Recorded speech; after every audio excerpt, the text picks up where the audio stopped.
ಯಾವುದೇ ಒಬ್ಬ ವ್ಯಕ್ತಿ ಹಣಬಲ ಅಥವಾ ಅಧಿಕಾರದ ಬಲವನ್ನು ಉಪಯೋಗಿಸಿ ದುರ್ಬಲರ ಮೇಲೆ ಅವನೇನಾದರೂ ಅನ್ಯಾಯವನ್ನು ಮಾಡಿದರೆ ಅವರ ಶಾಪ ಒಂದಲ್ಲ ಒಂದು ದಿವಸ ಅವರಿಗೆ ತಟ್ಟಿಬಿಡುತ್ತೆ. ಅದಕ್ಕೋಸ್ಕರ ಆ ಥರ ಮಾಡೋದಕ್ಕೆ ಹೋಗಬಾರ್ದು. ಒಬ್ಬ ಮೀನುಗಾರ ಮೀನು ಹಿಡಿತಾ ಇರ್ತಾನೆ, ತುಂಬ ದೊಡ್ಡ ಮೀನು ಬಿದ್ದುಬಿಟ್ಟಿರುತ್ತೆ ಬಲೆಗೆ. ಅವನು ಎತ್ಕೊಂಡು ಖುಷಿಯಾಗಿ ನೋಡ್ತಾ ಇರ್ತಾನೆ. ಅದೇ ದಾರಿನಲ್ಲಿ ಹೋಗ್ತಾ ಇದ್ದಂಥ ಸಾಹುಕಾರ ಏನು ಮಾಡ್ತಾನೆ, ಅವನ ಹತ್ರ ಬಂದುಬಿಟ್ಟು ಆ ದಬ್ಬಾಳಿಕೆ ಮಾಡಿ ಅವನ ಹತ್ರ ಕಿತ್ಕೊಂಡು ಹೋಗ್ಬಿಡ್ತಾನೆ, ದುಡ್ಡು ಕೊಡೋದಿಲ್ಲ ಅವನು. ಸರಿ, ಮನೆಗೆ ಹೋಗ್ಬೇಕಾದ್ರೆ ಏನಾಗುತ್ತೆ, ಆ ಮೀನನ್ನು ಕಿತ್ಕೊಂಡಾಗ ಮೀನು ಏನು ಮಾಡುತ್ತೆ, ಅವನ ಬೆರಳನ್ನು ಕಚ್ಚಿಬಿಡುತ್ತೆ.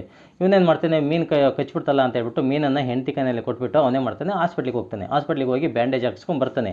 ಒಂದು ಸ್ವಲ್ಪ ದಿವಸ ಆದಮೇಲೆ ಏನಾಗುತ್ತೆ, ಮತ್ತೆ ಅದು ಸೆಪ್ಟಿಕ್ ಆಗಿಬಿಡುತ್ತೆ. ಸೆಪ್ಟಿಕ್ ಆದಮೇಲೆ ಮತ್ತೆ ಅವನು ಹಾಸ್ಪಿಟ್ಲಿಗೆ ಹೋದಾಗ ಕೈ ಕಟ್ ಮಾಡಬೇಕಾಗತ್ತೆ ಅಂತ ಹೇಳ್ತಾರೆ ಡಾಕ್ಟ್ರು. ಕೈ ಕಟ್ ಮಾಡಿಬಿಡ್ತಾರೆ.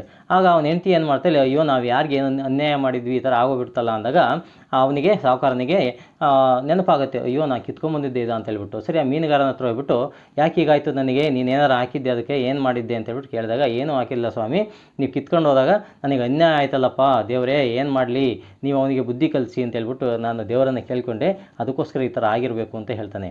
ಅವಾಗ ಏನು ಮಾಡ್ತಾನೆ, ಅವನಿಗೆ ದುಡ್ಡನ್ನು ಕೊಡ್ತಾನೆ, ಆದರೆ ಅದು ಗಾಯ ಆಗಿರೋದು ಹೋಗೋದಿಲ್ಲ. ಅದೇ ರೀತಿಯಲ್ಲಿ ಯಾರು ಕಷ್ಟವನ್ನು ಅನುಭವಿಸ್ತಾರೆ, ಯಾರಿಂದ ಅನುಭವಿಸ್ತಾರೆ, ಅವರು ಅವರ ಒಂದು ಶಾಪ ಅವರಿಗೆ ತಟ್ಟುತ್ತೆ. ಅದಕ್ಕೋಸ್ಕರ ಯಾವುದೇ ಒಂದು ರೀತಿಯಲ್ಲಿ ನಾವು ದಬ್ಬಾಳಿಕೆಯನ್ನು ಮಾಡೋದಕ್ಕೆ ಹೋಗಬಾರ್ದು.